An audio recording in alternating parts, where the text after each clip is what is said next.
In a few minutes, at the offertory of the Mass, I will pour a tiny drop of water into the chalice filled with wine before raising the chalice in offering to God.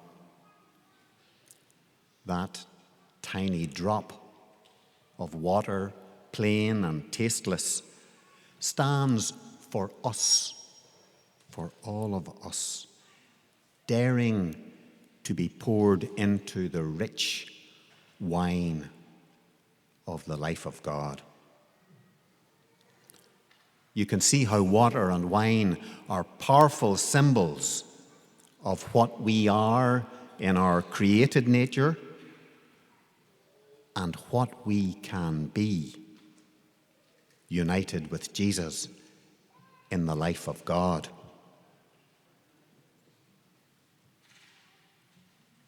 We're gathered here today to pray for the gift of faith, for families, for all our families, and all of what we gather to pray for, all of these families. I spoke of the family of the church in Ireland, the church in the world. All of that in all its ordinariness and weakness is the drop of water that we pour into the chalice. I speak of water and wine here today and knock as we gather before this great mosaic behind me of the apparition. And just after reading the powerful story of the miracle of Cana, the water into wine at Cana. In the mosaic, 3 of the 4 characters here are involved. Mary was at Cana. Jesus, the Lamb of God, was certainly at Cana. St. Joseph had already died by this time before Jesus set out on his mission. And it is John, the evangelist, here just to the left of Mary, who is telling the story of Cana. It is John the evangelist who tells us what we are actually involved in. Just very briefly, the Cana story that we heard comes at the beginning of chapter 2 of his gospel. But just let's look back for a minute to the beginning, chapter 1 of his gospel. It perfectly replays the beginning of the book of Genesis. Remember at the Genesis chapter 1, verse 1. In the beginning, God created the heaven and the earth. This powerful, dramatic story of the beginning. God created the heavens and the earth.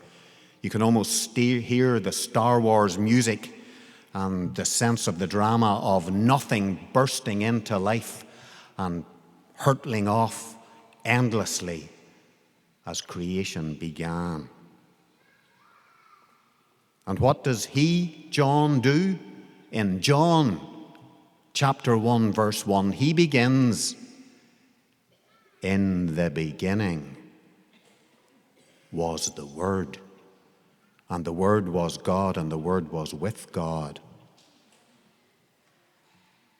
That's very bold. He's saying there is something very dramatic here, even more dramatic than the story of God creating the world out of nothing. Because he goes on and says, "And the Word was made flesh and dwelt among us." Just to gather it together, the whole point of John's story is there is a new Adam. God in human flesh, and it is Jesus. And then we move into Cana. And who else appears? The mother of Jesus was there.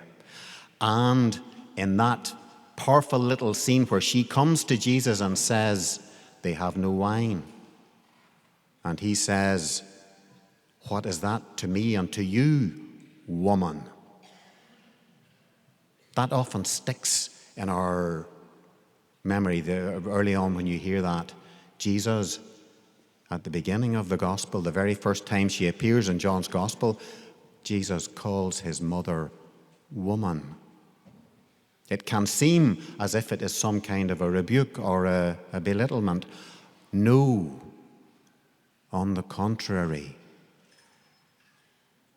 Remember, this gospel began in the beginning, just like Genesis began in the beginning. And in Genesis there was the woman who was the mother of all the living, Eve. So who do we meet at Cana? We've just met the new Adam. We meet the new woman, the new Eve, who is and will be the mother of all those born again. And now we can look at the wine. What's this about the wine? Mary says they have no wine.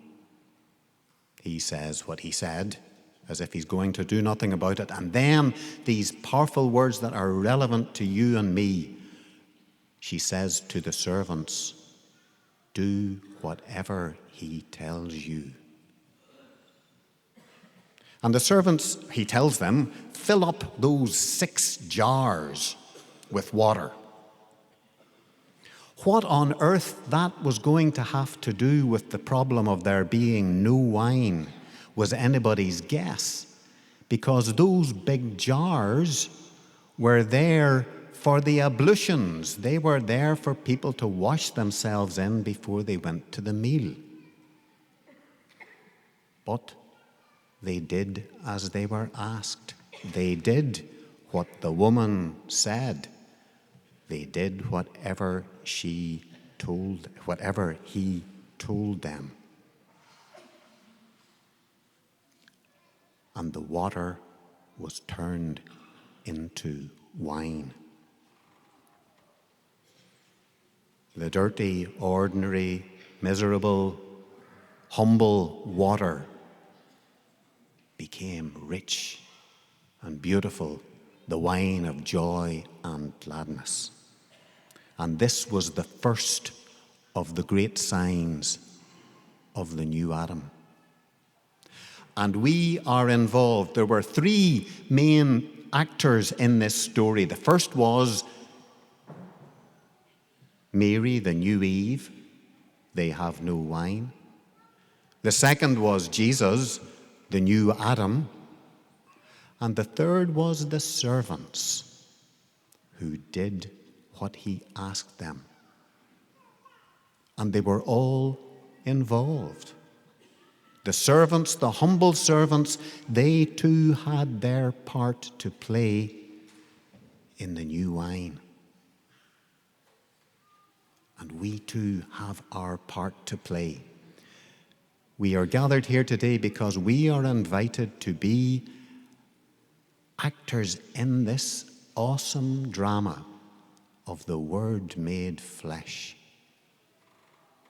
And we have our new Adam in whom we have put our faith. And we have our new Eve who tells us, with that great simplicity and directness of hers, do whatever he tells you. Pope John Paul II had a little thing about that. He said, Mary's request, do whatever he tells you, is a call to trust without hesitation, especially when one does not understand the meaning or benefit of what Christ asks.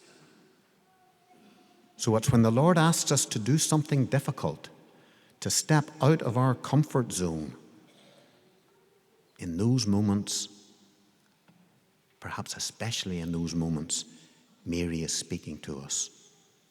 Do whatever he tells you. And I invite every one of us, bring this to our lives. Because we, those servants, we are part of this great drama. And it is in the ordinariness of our bringing water to the big jars, often that seems to have no bearing on the big picture at all. Because as I pointed out, filling those jars ostensibly was going to do what was that going to do? I invite you at this time in your life, see those moments in your life where it's not clear what or why or wherefore, and let us ask for the grace to hear Mary say, do whatever he tells you, and we trust that we are part of, sometimes unknown to ourselves, the great work of turning the water of our weak, sometimes miserable, ordinary, everyday lives into God's wine of gladness.